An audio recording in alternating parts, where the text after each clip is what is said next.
El Foro de la Historia.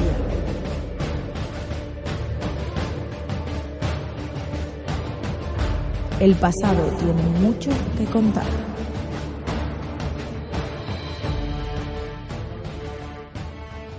Bienvenidos y bienvenidas a Foro de la Historia. Hoy estamos aquí un día más, hoy con Carmen Sabalete. Vamos a hablar acerca de la historia del Antiguo Egipto. Además, un tema que yo sé que a los espectadores gusta muchísimo. Principalmente porque, bueno, a la luz de los hechos está, y es que cada vez que hemos subido algo hablando sobre, por ejemplo, un breve recorrido acerca de la historia de Egipto, han sido episodios que los ha visto, pues miles de personas, las cosas como son. Y bueno, pues hoy, qué mejor que seguir en esta línea, dando contenido que creo que gusta a los espectadores. Pues conociendo en este caso a Carmen Sabalete, que es la coordinadora de el libro En el Enigma de Tutankamón. Un libro bastante interesante que nos ha enviado Pinolia. Y que bueno, pues he tenido el gusto de poder leer, y la verdad que me parece un libro oye, pues que tenerlo aquí en una entrevista acerca del libro, tenerlo aquí en el podcast me parecía súper interesante. Además, comentar que Carmen también es la directora de la revista Muy Interesante. ¿Qué tal? ¿Cómo estás, Carmen?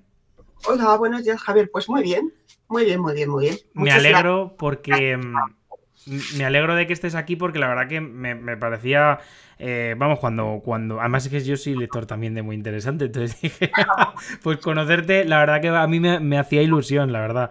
Así que, Gracias, gracias. así que nada. La verdad que he visto claro, eres la coordinadora del libro, pero que además contáis con grandes especialistas, pues por ejemplo en arqueología, Sí, en arte y historiadores. claro, claro, el libro está compilado y realizado por diferentes personas del ámbito de la arqueología y la historia.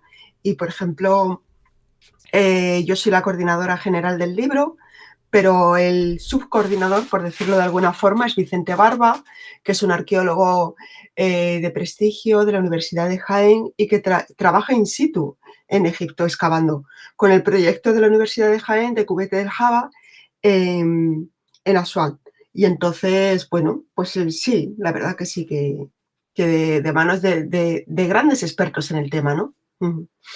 Bueno, la verdad es que hablando un poco acerca de esto, quería destacar que hace poco estuve viendo una exposición de arqueólogos canarios en Egipto, una exposición que no sé si la has visitado, Carmen. No, no, Pues no. está en el centro de Madrid, por la zona de... Me parece que es del Mercado de la Cebada. Y la verdad que me parecía súper interesante. Y oye, pues yo animo a los espectadores y a los oyentes a, bueno, pues desde luego a visitarla, porque oye, pues hablaba acerca del papel de los españoles dentro, bueno, y concretamente los canarios, dentro de lo que son estas excavaciones, ¿no? De Egipto. Y además, deciros que a mí este libro me parecía muy interesante por una razón, y es que, Tutankamón es un faraón bastante conocido, ¿no? Y ahora hablaremos acerca de lo que hizo, pero desde luego me parecía muy interesante también por el tema de que se hablaba, o sea, el libro habla, o sea, por ejemplo, tratáis temas como, por ejemplo, las mujeres en el Antiguo Egipto, tratáis temas muy interesantes también como el tema de las tumbas, los Claro. ajuares, y que bueno, que quizá esto segundo sí que es un poco más conocido, pero por ejemplo hablar de la sociedad egipcia de este siglo XIV antes de Cristo, pues oye, no está de más.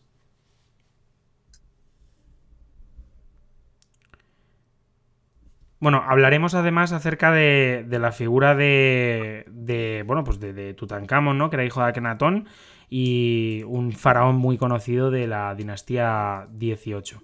Bueno, me gustaría comenzar esta entrevista preguntando acerca porque claro, el libro trata unos cuantos temas, preguntando acerca si este libro es una excusa para hablar del periodo más que del faraón, quiero decir. No, nunca es una excusa. Lo único que pasa que cuando abordas un personaje o un protagonista de la historia, cuando haces una incursión, tienes que darle un contexto y tienes que explicar no solo al personaje, su personalidad, etcétera, sino también dónde vivía, cómo vivían las gentes que le rodeaban, ¿sabes? Porque él puede ser protagonista, pero de la historia, de la pequeña historia y de la intrahistoria, que al final es como el estrato firme de todos los hechos, de todo lo que sucede, pues hay que hablar también y hay que sacarla a relucir. Nunca es una excusa, sino que hay que ponerlos en un primer plano, ¿no? Por ejemplo, pues se sabe muy poco de las mujeres en Egipto. Pues ¿por qué no? ¿Por qué no? O sea, hay que darles voz, ¿no? A todo eso. Ujú.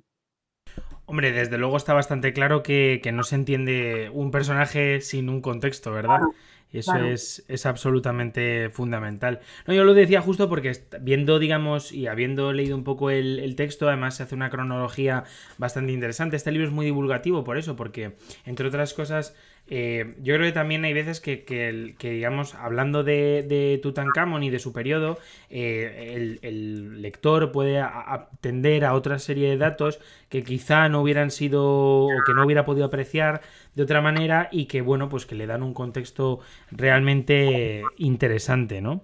Claro, más cuando, perdóname Javier, cuando contamos con expertos del prestigio con los que contamos, porque por ejemplo, pues sí, todos sabemos mucho de la maldición de Tutankamón, del faraón niño, pero poca gente sabe que en la tumba se encontraron muchos objetos como los bastones y además cientos de bastones de madera.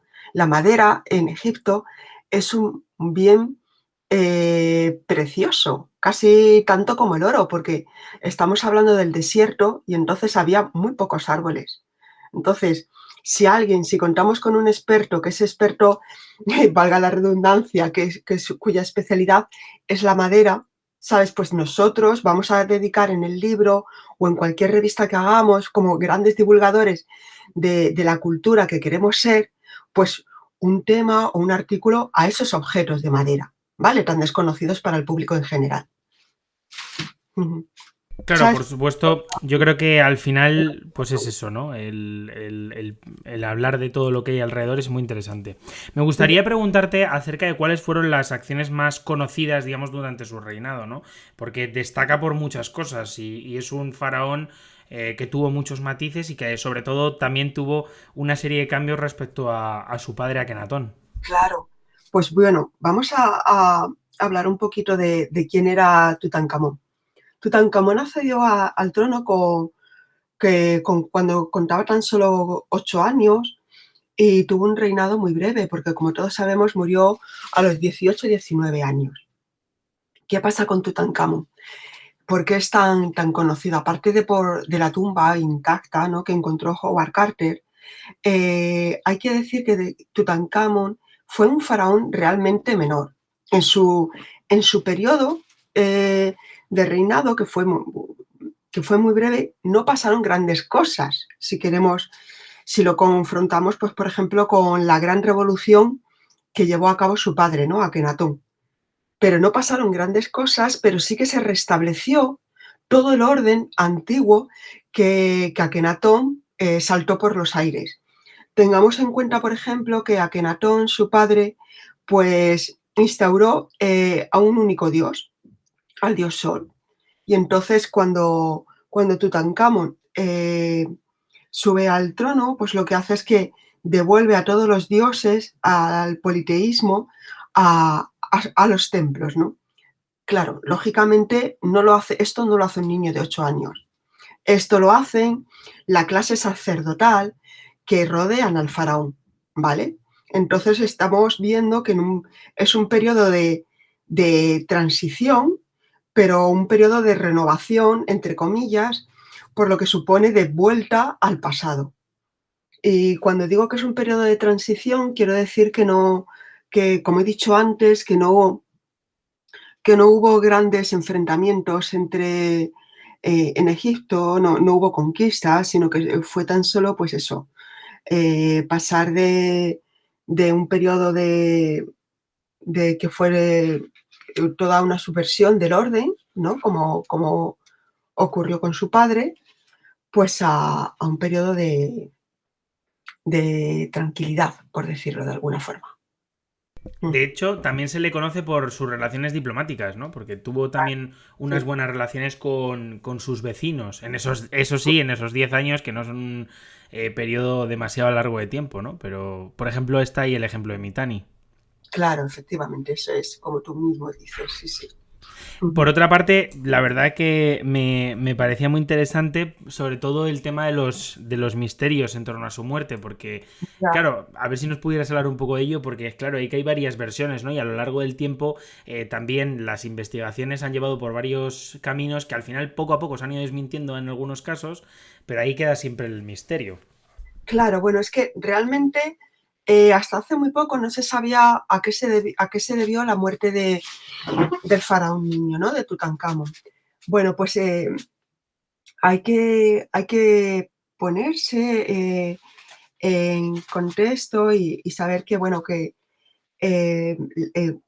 tenía heridas en el cráneo, ¿no? Por ejemplo, y entonces no se sabe realmente si las heridas que tenía, bueno, en el cráneo y en el cuerpo, pues debían al proceso de embalsamamiento, ¿no? Que tuvo lugar hace 3.300 años, ¿no? O a las prácticas realmente llevadas a cabo por Howard Carter cuando encontraron el cuerpo. Porque Carter tardó 3 años, desde que descubrió la tumba, tardó 3 años hasta que pudo tocarla, manipular la momia, ¿no? Y desenvolverla. Entonces, ¿qué sabemos de la muerte de Tutankamón? Pues bueno, pues sabemos que, por ejemplo, el estudio de las muelas del juicio confirmó que murió en torno a los 19 años, y ese fue un primer análisis que se le hizo. Y luego también cuando el gran egiptólogo Zahi Hawass, pues, se puso a investigar y en 2005 le hizo una tomografía computerizada, lo que todos conocemos como un TAC, vio que tenía una fractura abierta por encima de la rodilla izquierda. ¿Esa fractura a qué se debía? Bueno, pues mucha gente, bueno, muchos expertos, más que gente, consideran a que pudo haber caído en una batalla, pero todos sabemos que el periodo, como he dicho antes, no era precisamente, no fue un periodo belicoso de grandes guerras, no hubo grandes batallas, y menos a las que fuese un faraón que era niño y cuya anatomía pues estaba un poco debilitado, ¿no? Todos sabemos que tenía una cadera por encima de la otra, que tenía un pie que estaba en mal estado, que no podía andar con facilidad, que se, que se apoyaba en bastones, pues no es lógico, ¿no? Que Tutankamón fuese encima de un carro, ¿no? Mm, y acompañando a un ejército, ¿no? Entonces, también se opina que, o sea, que puede deberse también bueno, que puede deberse a una incursión o a una cacería, ¿no? Entonces, realmente no se sabe muy a ciencia cierta a qué se debió su muerte, porque también hay autores que afirman que esta muerte pudo haber sido provocada por quien luego le sucedió en el trono, que fue el general, bueno, em, el, lo diré, lo diré, es que me ha salido la palabra general, pero en realidad era el ayudante de su padre, ¿no?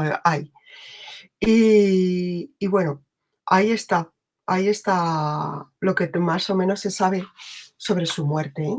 Ujú. Desde luego el hecho de que fuera el último de, digamos, de su familia en esta dinastía 18 deja un poco entrever que quizá pues pudo haber, ¿no? Esa conspiración. Entonces pues deja un poco ahí el misterio, ¿no? De cómo pudo ser, si es que fue fortuito o desde luego provocado. Me parece Mm, muy interesante también, sobre todo a nivel divulgativo, porque esto muestra a la gente que desde luego hay un trabajo brutal detrás para descubrir este tipo de cosas y que hay una tecnología también y una... Vamos, y que la arqueología es una ciencia que bueno, pues que con la que aporta luego muchísimo, con la que se aportan muchísimos datos acerca de un hecho histórico concreto. De hecho, bueno, hablamos de Tutankamón, pero también tenemos, por ejemplo, a Otzi, ¿no? Que es otro de los ujú. vamos, que demuestran que los análisis y todo lo que viene siendo esto son tremendamente efectivos. Claro. Por otra parte, otra de las cosas bastante inusuales es el tema de su tumba, ¿no? Claro, respecto a su tumba, ¿Qué tiene de especial esta respecto a la del resto de faraones? Ya no hablamos de los ajuares, sino quizá de más bien del espacio físico. Ya luego podemos hablar de los ajuares, pero digamos, hay una monumentalidad brutal en una buena parte de estos faraones, de estas dinastías, y lo que podemos ver es que en este caso es diferente. Bueno, podemos decir que la tumba, precisamente ahí también hay una parte del misterio. Se cree que cuando Tutankamón muere, que muere de forma inesperada, ¿no? No así fortuita, pues no se le entierra en una tumba predestinada por, o sea, las características de la tumba, no son una tumba predestinada a un faraón, a alguien de tanta relevancia. Entonces se considera que incluso, ya digo, que pues pudo usar su propia tumba porque la de él es superior a la de Tutankamón. Entonces, ¿qué sabemos de la tumba? Él se entierra en el Valle de los Reyes, no en una pirámide. ¿Por qué se hace esto? Pues porque las pirámides eran fastuosas, pero en realidad son también grandes reclamos para los robos. Entonces, para proteger a todo el tesoro con el que se entierra a Tutankamón, pues, bueno, a Tutankamón y a todos los faraones anteriores, previos a él, pues se construye el Valle de los Reyes. La tumba de Tutankamón se conoce como KV62 y como casi todas, la mayoría del Valle de los Reyes, se compone de una galería de acceso, una antecámara y 3 cámaras. La antecámara no presenta decoración alguna y es el espacio destinado a albergar los objetos que acompañan al faraón al más allá. ¿Qué objetos son estos? Pues camas, sillas, carros, los que los egipcios consideraban que el faraón iba a necesitar en la vida, porque la vida seguía en ese otro mundo. Luego esta cámara daba acceso a una cámara un poquito más pequeña en la que se encuentra el gran tesoro. Hablamos de un tesoro de más de 5.000 objetos y la mayoría pues son de naturaleza funeraria. Y luego, después de esta cámara, está la cámara funeraria, en la que sí que hay todo un mural de esta cámara, narra, está dibujado con los libros de los muertos. ¿Qué es el libro de los muertos? Pues digamos que es como, entre comillas, como la gran Biblia de los egipcios. Es el libro en el que se recopilan cada una de las acciones que se tienen que hacer para que la persona que ha fallecido tenga una buena vida y pueda sobrevivir a la muerte en el más allá. En la tumba también encontramos dentro de esta cámara funeraria 4 tabernáculos de madera dorada que hoy en día se encuentran en el Museo del Cairo y bueno, y que están ahora, bueno, y que es allí donde se encuentran, dentro de estos 4 tabernáculos es donde Howard Carter encontró la fastuosa la fastuosa máscara de oro. Y bueno, también podemos decir de esta tumba que es una de las más pequeñas del Valle de los Reyes. Por eso, lo que os decía antes, ¿no? Que no parece destinada a albergar pues el cuerpo de un faraón. Entonces, bueno, creemos eso, que como el faraón niño murió de forma fortuita, pues se le enterró pues, eh, bueno, en la tumba, pues en la tumba, ¿no? Como la que le sale al paso, ¿no? La cayeron de forma urgente. Entonces, bueno, pues, ¿qué sabemos? ¿Acaso ahí se, se atrevió a usurpar la tumba destinada al faraón? Porque, como ya he dicho antes, la suya es más fastuosa que la de Tutankamón y enterró al faraón niño en la suya. Pues bueno, pues es otro gran misterio. Y luego también podemos preguntarnos en torno, Javier, en torno a la tumba, ¿por qué está intacta? Pues ahí también hay varias teorías. Podemos decir que, bueno, que después de 200 años después de la muerte de Tutankamón, el faraón Ramsés VI pues, comenzó a construir su tumba justo también en el Valle de los Reyes, concretamente al lado de la del faraón niño. Bueno, pues es posible que los escombros de dicha obra pues, pudieran ayudar a ocultar la entrada de la tumba de, de la KV62, ¿no? Del niño, la del faraón niño. También, aparte de la construcción de la tumba de Ramsés VI, la otra gran teoría que hay, que dice, pues, vamos, que vamos, que confirma o sea, no, que viene a ayudarnos a entender por qué está intacta, es que hubo una gran riada. Y entonces esta gran riada fue formando diferentes estratos de lodo, diferentes capas, y todas estas capas a lo largo del tiempo se solidificaron y de ahí que los ladrones no pudieran acceder a ella. Bueno, que además es en concretamente el tema de bueno, pues la usurpación de objetos de las tumbas es algo que para otros faraones, o bueno, que fueron usurpadas, quiero decir, ya durante los siglos posteriores. Sí, el tema de que la tumba sea una tumba, digamos, pequeña, al final a mí por lo menos me llama mucho la atención porque es algo que quizá, pues eso, no queda claro, ¿no? Pero que cuanto menos es interesante, que quizá Claro. pues fuera la tumba de Ai, como comentáis vosotros en el libro.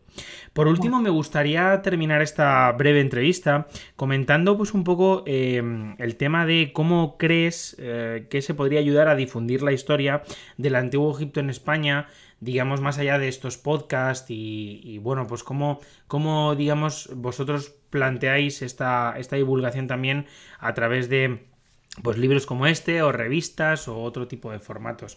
La verdad es que esta pregunta me parecía bastante interesante y se me ocurrió sobre todo porque llevamos ya tiempo para grabar esta entrevista y claro, pude ver el museo ese que, vamos, la exposición esa de la que hablamos de los arqueólogos egiptos, o sea, canarios en Egipto y justo se me ocurrió porque dije, joder, pues podría ser muy interesante a ver qué es lo que nos puede decir Carmen, que concretamente pues de divulgación no anda corta. Bueno, pues divulgar, o sea, es algo fácil y complejo a la vez. ¿Cómo se puede divulgar la cultura o por ejemplo, hacer la divulgación implica provocar curiosidad, ¿no? O sea, lo primero que tenemos que hacer es, queremos que la gente conozca el antiguo Egipto, tenemos que provocarles esa curiosidad. ¿Cómo podemos llegar a la gente? Nosotros en Pinolia pues tenemos la gran ventaja de que contamos libros, ¿no? O sea, que contamos con nuestros libros, pero luego también podemos formar mesas redondas en torno al libro que sacamos. También nos apoyamos con las revistas, ¿no? de CINET, como Muy Interesante, Muy Historia. Escribimos artículos, estamos siempre abiertos a que las universidades colaboren con nosotros. De hecho, somos una gran plataforma para que los investigadores puedan difundir sus estudios en nuestras revistas, en nuestros libros. Precisamente ahora, Javier, vamos a sacar un libro sobre los cantones. eh, a través de la Universidad Carlos III. Es un tema muy poco conocido, entonces se trata de estar con un pie en los medios para llegar al gran público y con otro pie en esos lugares en los que sí que se forma la cultura y a los que la gente no llega, como pueden ser las universidades, los claustros, los foros de información, etcétera. Y luego, pues eso, estar muy abiertos a todo. A los museos, a cualquier espacio en el que se genere cultura. También vosotros, que también la generáis con los podcasts, con todo, o sea, cualquier diálogo, por pequeño que sea, que una pequeña conversación en torno al mundo Egipto o a cualquier tema interesante, cultural o científico, pues ya está provocando esa curiosidad, ¿no? Porque Pues porque facilita mucho. Por ejemplo, ahora hay una exposición muy pequeñita de la casa de Alba, en el Palacio de Liria, porque el, el duque de Alba tuvo relación con Howard Carter y vino a España a través de la casa de Alba. Bueno, pues ahí también estamos nosotros. Ese capítulo también aparece recopilado en el libro. Entonces, digamos que la divulgación es siempre un tema de estar despierto, de provocar curiosidad y de estar abierto a ser un vehículo, a transmitir, ¿no? Y ya está, a dejar que fluya por nosotros, que somos un canal nada más. Pues me parece una reflexión bastante acertada, sobre todo en el contexto, digamos, en el que vivimos, es que hay que, digamos, volcar toda esa cultura sobre la sociedad para que, digamos, tengan una buena formación también y que, bueno, pues que puedan entender que la historia no son solo los hechos, sino todo lo que ocurre alrededor, son la Claro, historia de las mujeres, la historia vamos, de los colectivos, la historia del que es cambiante totalmente y que no es solo un conjunto de batallas o de hechos, que es un poco el ánimo con el que nosotros empezamos a grabar este programa.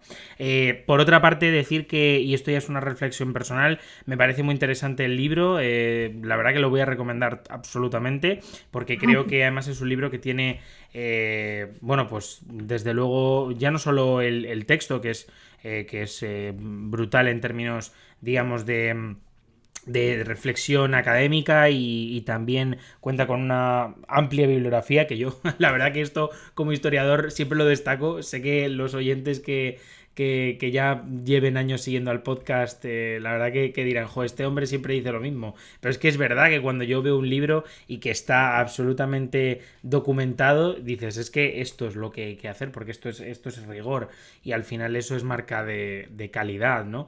Y bueno, pues por otra parte, me gustaría animaros. La verdad que creo que el tema de los cantones es muy interesante, así que yo me lo voy a apuntar porque yo creo que podría tener cabida aquí en el programa si me dejáis.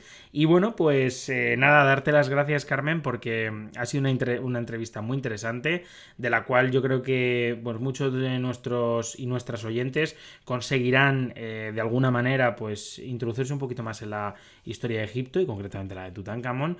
Y bueno, pues nada, yo pues de verdad darte las gracias. nada, gracias a ti, Javier. Venga, un abrazo fuerte. Un abrazo y nos vemos en el próximo programa. Chao. Chao, chao.